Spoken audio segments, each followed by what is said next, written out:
ഒരു beef dry fry ഉണ്ടാക്കിയാലോ? എന്നാൽ പോരെ. അതിന് നമ്മൾ ആദ്യം ബീഫ് വാങ്ങിയിട്ട് വരണം. സോ ഞങ്ങൾ പോയിട്ട് ആദ്യം ബീഫ് വാങ്ങിയിട്ടുണ്ട്. എന്നിട്ട് അതൊരു ബൗളിലേക്ക് മാറ്റിയിട്ടുണ്ട്. സോ ഇതുപോലെ വലിയ കഷ്ണങ്ങളായിട്ട് വേണം കേട്ടോ അവരോട് ചോദിച്ച് കട്ട് ചെയ്ത് വാങ്ങാൻ. എന്നിട്ട് നന്നായിട്ട് ക്ലീൻ ചെയ്തു. സോ ആദ്യം നമ്മൾ ഈ ബീഫിനെ വേവിച്ചെടുത്തതിന് ശേഷം മാത്രമേ മസാല തിരുമ്മി ഫ്രൈ ചെയ്യാൻ പറ്റുള്ളൂ. സോ ആദ്യം നന്നായി കഴുകിയെടുക്കുക. അതിന് ശേഷം ഒരു കുക്കറിലോട്ട് ഈ ചിക്കൻ മാറ്റി വയ്ക്കുക. എന്നിട്ട് മഞ്ഞൾപ്പൊടി, മുളക് പൊടി, കുറച്ച് മല്ലിപ്പൊടി, കുരുമുളക് പൊടി, ഉപ്പ് ഇത്രയും ചേർത്തിട്ട് ഒരു 8 വിസിലടിക്കണം. 8 വിസിൽ വെന്തതിന് ശേഷം ഒന്ന് ചൂടാറിയതിന് ശേഷം ഈ ഒരു കാണിക്കുന്ന ഇമേജിൽ നമ്മൾ ഇട്ടിരിക്കുന്ന മസാല എന്ന് വെച്ച് കഴിഞ്ഞാൽ മഞ്ഞൾപ്പൊടി, ചിക്കൻ ചില്ലി പൗഡർ, പിന്നെ കുരുമുളക് പൊടി, അതേപോലെ ചില്ലി ഫ്ലേക്സ്, ആവശ്യത്തിനുള്ള ഉപ്പ് ഇത്രയും ആക്കിയിട്ട് മാഗ്നേറ്റ് ചെയ്ത് വെക്കുകയാണ് ചെയ്തത്.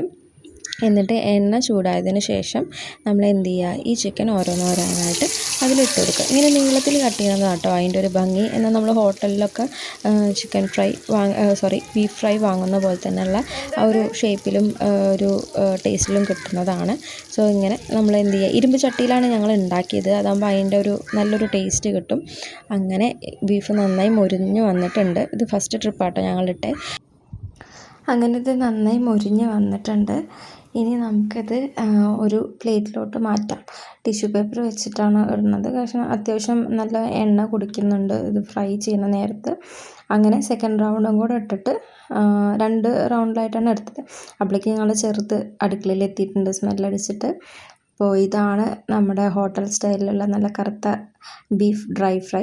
അപ്പോൾ ഒന്ന് ഗാർണിഷ് ചെയ്യാൻ വേണ്ടിയിട്ട് ഞാൻ ജസ്റ്റ് കറിവേപ്പിലയും ഓനിയനും പിന്നെ അതേപോലെ ലെമണും കൂടെ വെച്ചിട്ടുണ്ട്. അപ്പോൾ എല്ലാവരും റെസിപ്പി ഒന്ന് ട്രൈ ചെയ്ത് നോക്കും.